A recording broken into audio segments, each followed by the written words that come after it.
नमस्कार, big Ben the lines with Neeru Ranjan में आपका स्वागत है। आज हम बात करेंगे राहुल गांधी की और महाराष्ट्र में जो विधानसभा का चुनाव हुआ था उसकी। वैसे विधानसभा के चुनाव हुए कई महीने हो चुके हैं, ये 6वां महीना चल रहा है और नवंबर में हुआ था, तो समझिए कि 8-9 महीने तो हो ही गए हैं इलेक्शन के। उसके बाद भी राहुल गांधी महाराष्ट्र में जो वोटरों की संख्या को लेके है और चुनाव आयोग की निष्पक्षता को लेकर के वो सवाल उठा रहे हैं। आज अखबारों में उन्होंने बड़े लेख लिखे। वैसे इस मुद्दे पे वो प्रेस कॉन्फ्रेंस भी कर चुके हैं फरवरी में, और चुनाव के बाद दिसंबर में कांग्रेस पार्टी ने पत्र भी लिखा था चुनाव आयोग को, उसका जवाब भी आया था। और फरवरी में जब राहुल गांधी ने प्रेस कॉन्फ्रेंस किया था तब भी जवाब आया था, और तमाम आंकड़े आ गए थे सामने कि दरअसल जो आरोप है और सच्चाई क्या है, पुराने आंकड़े क्या क्या हैं, वो सब कुछ आया था। लेकिन राहुल गांधी आधी बात सिर्फ बता रहे हैं, आधा से ज़्यादा छुपा रहे हैं, और ये जो आधी बात बता रहे हैं उसके आधार पर वो ये साबित करना चाह रहे हैं कि चुनाव आयोग निष्पक्ष नहीं है। क्या इसे साबित हो जाएगा? क्या पूरी जानकारी दुनिया को नहीं मिलेगी? जब पूरी जानकारी आपको मिलेगी तो आप खुद चौंक जाएंगे कि कैसे राहुल गांधी आधा सच बोलते हैं, आधा छुपाते हैं ताकि अपना पॉइंट हासिल कर सकें। लोकतंत्र पॉइंट हासिल करने की जगह नहीं है। यहाँ तो आपको मुद्दों को लेकर जनता के बीच जाना होता है और जनता उसे पसंद नापसंद करके आपको वोट देती है। इसमें कोई डिबेट का नहीं है कि हमने आपसे एक पॉइंट जीत लिया और बाकी हार गए, ऐसा कुछ नहीं होना चाहिए।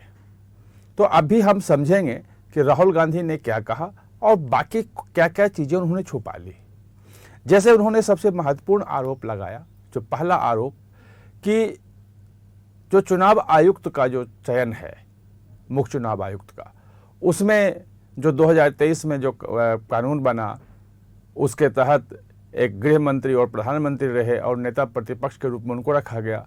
तो ये पहले से तय था कि चुना कौन जाएगा, यानी कि जो अंपायर की नियुक्ति है उसी में गड़बड़ी से शुरू हुई। मैंने कि मुख्य चुनाव आयुक्त की नियुक्ति से ही चुनाव प्रक्रिया की धांधली की शुरुआत होती है। लेकिन राहुल गांधी ये नहीं बताए कि उसके पहले चुनाव आयुक्त की नियुक्ति कैसे होती थी, एमएस गिल को किसने नियुक्त किया था, और जब वो चुनाव आयुक्त नहीं रहे, सेवानिवृत्त हो गए, हट गए, उसके बाद राज्यसभा किसने भेज दिया उन्हें, और वो कैसे मंत्री बन गए।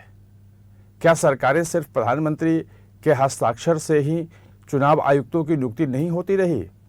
पहली बार 2023 में एक कानून बना और उसके तहत हुआ कि 3 सदस्यीय समिति बनेगी, और उसमें भी सुप्रीम कोर्ट का आदेश था, और सुप्रीम कोर्ट का कहना था कि एक कमेटी होनी चाहिए, जैसे सीबीआई के चीफ के लिए है, ईडी के चीफ के लिए कमेटी है, वैसे ही मुख्य चुनाव आयुक्त की नियुक्ति के लिए भी एक कमेटी होनी चाहिए। और वो कमेटी जो है, चुनाव आयुक्त जो भी चुनाव आयुक्त होगा उसकी कमेटी तय करेगी, और जब तक इसके लिए कानून नहीं बनता है तब तक प्रधानमंत्री, नेता प्रतिपक्ष और सीजेआई उसके मेंबर होंगे, और कानून बन जाएगा तो फिर वो जो 3 कमेटी बनेगी 3 लोगों की, वो तय करेगी। सरकार ने कानून बना दिया, बिल्कुल सही है। मैं इस मामले में चुनाव आयोग की जो नियुक्ति है उसमें पारदर्शिता हो, 3 या 5 लोग होने चाहिए, 7 लोग होने चाहिए, बहुमत से फैसला होना चाहिए, ताकि वो जितना निष्पक्ष होगा लोकतंत्र उतना ही मजबूत होगा। मैं उसके पक्ष में हूँ, और मेरा मानना है कि कम से कम 5 लोग होने चाहिए। 3 लोगों में 2 जिधर जाएंगे तो ये हो जाएगा कि फॉल प्ले हो गया। 5 लोग भी कर सकते हैं उसमें, और भी कुछ लोगों को, राज्यसभा के नेता प्रतिपक्ष को, राज्यसभा के जो सत्ता पक्ष के नेता हैं, बाकी कुछ लोगों को भी रखा जा सकता है, इसमें कहीं कोई समस्या नहीं है।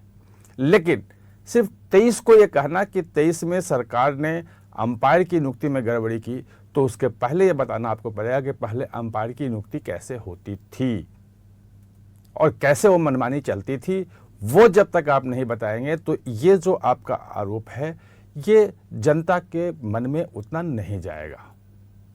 दूसरा जो उन्होंने महत्वपूर्ण आरोप लगाया, वो लगाया कि महाराष्ट्र में जो लोकसभा का इलेक्शन हुआ था मई 2024 में, और जो नवंबर में इलेक्शन हुआ, मतदान हुआ विधानसभा का, उसके बीच में 41 लाख वोट बढ़ गए। उनका ये कहना है कि ये फर्जी तरीके से वोट बनाए गए और फर्जी तरीके से वोट डाले गए, और जहाँ जहाँ ये वोट डाले गए वहाँ वहाँ कांग्रेस की जो प्रत्याशी हैं वो हार गए थे, और इसी ढंग से कांग्रेस वहाँ हारी, वरना कांग्रेस हारती नहीं। और इसके लिए वो लोकसभा के चुनाव का जो विधानसभा वार जो आंकड़े हैं वो भी देते हैं। सवाल ये है कि बिल्कुल सही कह रहे हैं, और अपने आधार को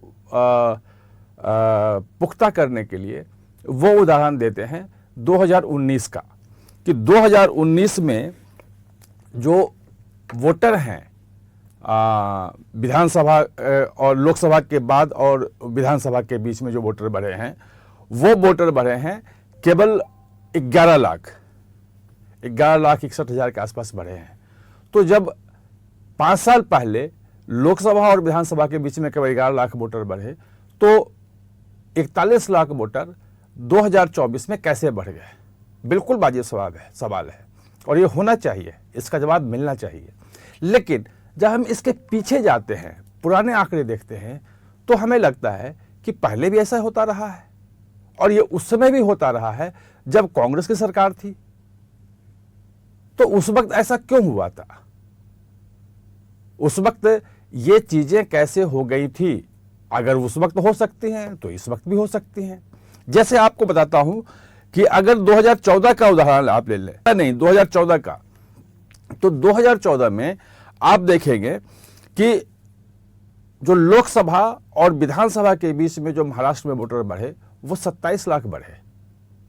तो 11 लाख जो बढ़े 2019 में, वो तो उदाहरण आप दे रहे हैं और जनता को बता रहे हैं, लेकिन 2014 में जो 27 लाख बढ़े उसके बारे में आप नहीं बता रहे हैं, ये आप छुपा रहे हैं। यही नहीं, 2009 का आप देखें तो 2009 में 27 लाख वोटर बढ़े थे, नए वोटर आ गए थे। लोकसभा चुनाव और विधानसभा चुनाव इसी समय होता रहा है हमेशा। तो बात यह है कि आप आधी बात क्यों बताते हैं? अगर पूरी पिक्चर सबके सामने रखिएगा और उसके बाद सरकार को कटघरे में खड़ा कीजिएगा, तो कहीं कोई दिक्कत नहीं होगी, सब लोग उस बात को मानेंगे, सब लोग एक्सेप्ट करेंगे। लेकिन जब आप आधी बात आप बताएंगे तो फिर आपकी विश्वसनीयता पे संदेह खड़ा होगा, और फिर जो सही बात होगी उस पे भी लोग संदेह करेंगे। ये गलत है, ये नहीं होना चाहिए, मेरा अपना मानना है।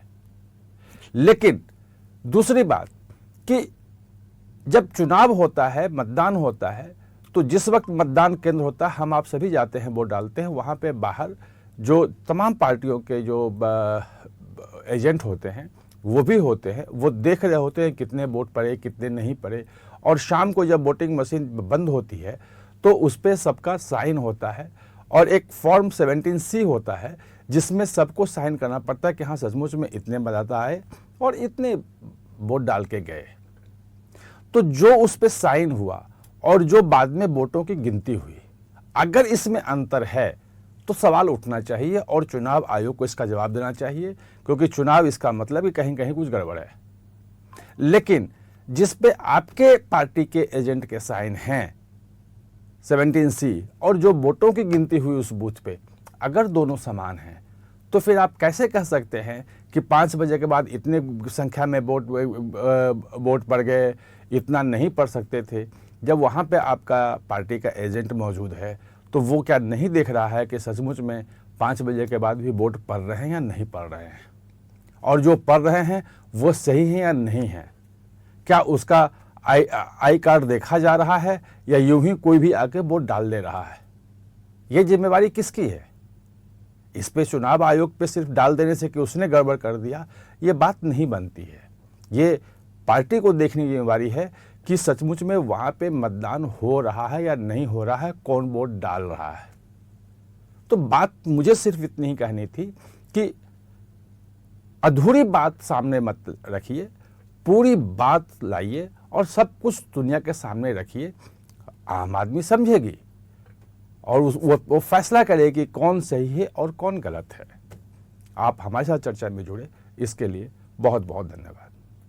और हाँ, चैनल को सब्सक्राइब करना ना भूलें, इसका बेल आइकन दबाएं ताकि नया वीडियो कोई भी आए तो उसका नोटिफिकेशन समय पे आपको मिल जाए।